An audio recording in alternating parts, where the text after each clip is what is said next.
علی بھائی اگلا سوال ہے، نماز میں درود ابراہیمی کے بعد ہم لوگ تو بچپن ہی سے بس ایک ہی دعا پڑھ رہے ہیں، ربی جعلنی مقیم الصلاۃ ومن ذریتی، جبکہ صحیح بخاری اور صحیح مسلم میں ایک دوسری دعا کا حکم ہے جس میں 4 چیزوں کے خلاف اللہ تعالیٰ کی پناہ مانگی جاتی ہے۔ ہماری پرانی نمازوں کا کیا بنے گا؟ پلیز کوئی حل ضرور بتا دیں، شکریہ۔ پہلی بات ہے کہ پرانی نمازوں میں تو اپنے بابوں کو روئے نہ جنہوں نے آپ کو ادھورا دین دیا ہے۔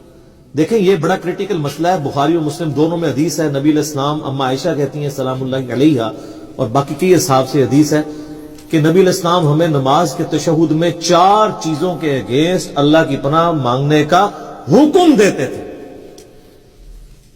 حکم کے الفاظ تو بڑے سخت ہیں، اور حتیٰ کہ صحیح مسلم میں ایک طریق کے اندر آتا ہے کہ طاؤس تابعی جو عبداللہ ابن عباس کے شاگرد تھے، بخاری مسلم کے حدیثوں کے راوی ہیں، وہ یہ کہتے تھے کہ جو شخص ان 4 چیزوں کے اگینسٹ تشہد میں اللہ کی پناہ نہیں مانگتا تو میرے نزدیک اسے نماز ہی دوبارہ پڑھنی چاہیے۔ اتنی سختی تو بھول چک معاف ہے، پہلے جو کچھ ہو چکا وہ معاف ہے۔ یہ جو ان کی سختی ہے یہ بھی تاکید کے لیے، ویسے تو کوئی تشہد کے بعد درود شریف پڑھ لے تو اس کی نماز کامل ہے، دعائیں سنت میں آتی ہیں، فرائض میں نہیں آتی، لیکن طاؤس تابعی رحمہ اللہ کا یہ موقف تھا چونکہ نبی اسلام نے حکم دیا نماز میں پڑھنے کا، اس کو حکمیہ لینا چاہیے۔ تو بخاری مسلم الفاظ ہیں 4 چیزوں کے شر سے، مختلف الفاظ کے ساتھ ہیں، وہ چیزیں 4 ہی ہیں۔ اللہم انی اعوذ بک من عذاب جہنم ومن عذاب القبر ومن فتنة المحیا والممات ومن شر فتنة المسیح الدجال، یعنی جہنم کے اگینسٹ اللہ کی پناہ، عذاب قبر کے اگینسٹ اللہ کی پناہ، زندگی اور موت کے فتنے کے اگینسٹ اللہ کی پناہ، اور دجال جس کا دجل سے ایمان والوں کو اللہ ہی بچائے، آمین ثم آمین، اس کے اگینسٹ اللہ کی پناہ۔ یہ 4 چیزوں کے شر کے اگینسٹ۔ باقی یہ بات صحیح ہے کہ بخاری شریف میں الفاظ ہیں جب تم تشہد میں درود شریف پڑھ چکو اس کے بعد جو چاہو اپنے رب سے مانگو۔ اس کے تحت صرف یہ دعا نہیں، یہ دعا تو ہے ڈیٹم لیول پہ کمپلسری، اس کے بعد آپ کو جو دعائیں یاد ہیں کتاب و سنت میں عربی زبان کے اندر دعائیں معصورہ ان کو کہتے ہیں، وہ پڑھیں۔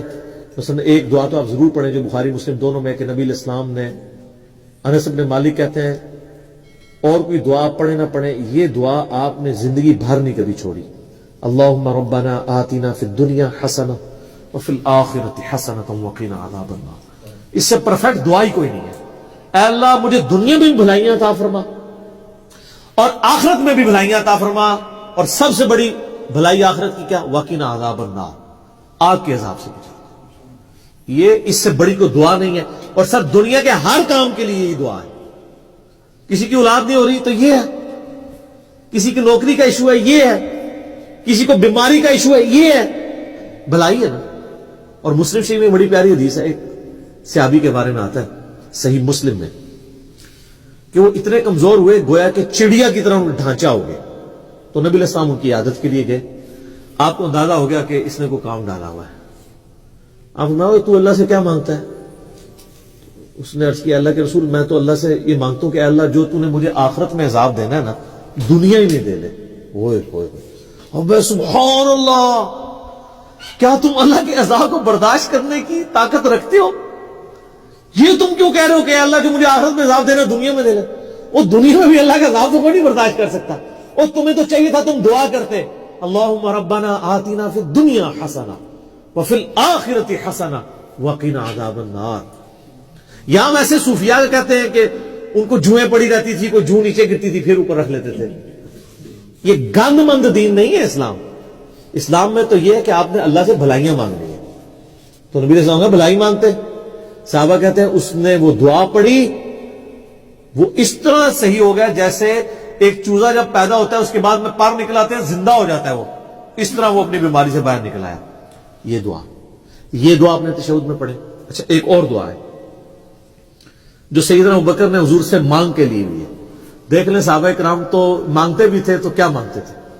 صحیح بخاری میں حضرت ابوبکر نے کہا یا رسول اللہ، یعنی آپ علیہ السلام نے ترغیب دلائی ہے تشہد میں دعاؤں کی، تو مجھے کوئی ایک خاص دعا ایسی دے دیں جو میں پڑھوں۔ تو آپ صلی اللہ علیہ وآلہ وسلم نے ان کے لیے دعا ان کو تعریف فرمائی، اللہم انی ظلمت نفسی ظلما کثیرا ولا یغفر الذنوب الا انت فاغفر لی مغفرۃ من عندک وارحمنی انک انت الغفور الرحیم. یہ وہ دعا پڑھتے تھے. اس کے علاوہ بھی کئی دعائیں ہیں. رب اجعلنی ضرور پڑھیں. میں تو بلکہ کہتا ہوں رب اجعلنی مقیم الصلاۃ ومن ذریتی ربنا وتقبل دعا. اس میں ماں باپ کے لیے اولاد کے لیے دعا ہے. ایک اسپیسیفکلی اپنے ماں باپ کے لیے دعا کریں جو قرآن میں اللہ نے حکمن کہی ہے, رب ارحمہما کما ربیانی صغیرا.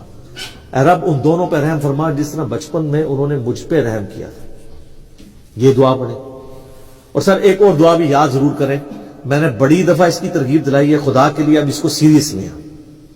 مشکات شریف میں 748 نمبر حدیث ہے. یہ مجھے زبانی یاد ہو گیا ہے نمبر بتا کے, ترمذی کے حوالے سے. جامعہ ترمذی میں سورہ صاد کی تفسیر میں یہ آیت ہے, یہ والی حدیث ہے. مشکات میں کتاب المساجد چیپٹر میں پہلی جلد میں 748 نمبر حدیث ہے. نبی علیہ السلام نے جب اللہ کی خواب میں زیارت کی تھی تو انہوں نے اللہ تعالیٰ سے وہ دعا مانگی تھی. جب نبی علیہ السلام کو اللہ نے کہا مانگ, کیا مانگتا ہے, تو آپ نے کہا اللہم انی اسألک فعل الخیرات وترک المنکرات وحب المساکین وان تغفر لی وترحمنی وَإِذَا أَرَدْتَ فِتْنَةَ فِي قَوْمٍ فَتَوَفَّنِي غَيْرَ مَفْتُونٍ أَسْأَلُكَ حُبَّكَ وَحُبَّ مَن يُحِبُّكَ وَحُبَّ عَمَلٍ يُقَرِّبُنِي إِلَى حُبِّكَ. کیا پرفیکٹ دعا ہے. یہ تشہد میں ضرور پڑھا کریں, بلکہ سجدے میں پڑھا کریں. صحیح مسلم میں حدیث ہے کہ انسان سجدے میں سب سے زیادہ اپنے رب کے قریب ہوتا ہے, لہذا خوب دعائیں مانگا کرو. اور اما عائشہ کے الفاظ ہیں بخاری اور مسلم میں کہ نبی علیہ السلام سجدے اور رکوع دونوں میں ایک دعا مانگا کرتے تھے, سبحانک اللہم وبحمدک, سبحانک اللہم ربنا وبحمدک اللہم اغفر لی. یہ بخاری مسلم میں رکوع اور سجدے کی تسبیحات کے ساتھ یہ بھی مانگتے تھے. ایک تو مسلم شریف میں حدیث ہے نا کہ آپ نے رکوع میں سبحان ربی العظیم پڑھنا ہے اور سجدے میں سبحان ربی الاعلیٰ 3 دفعہ.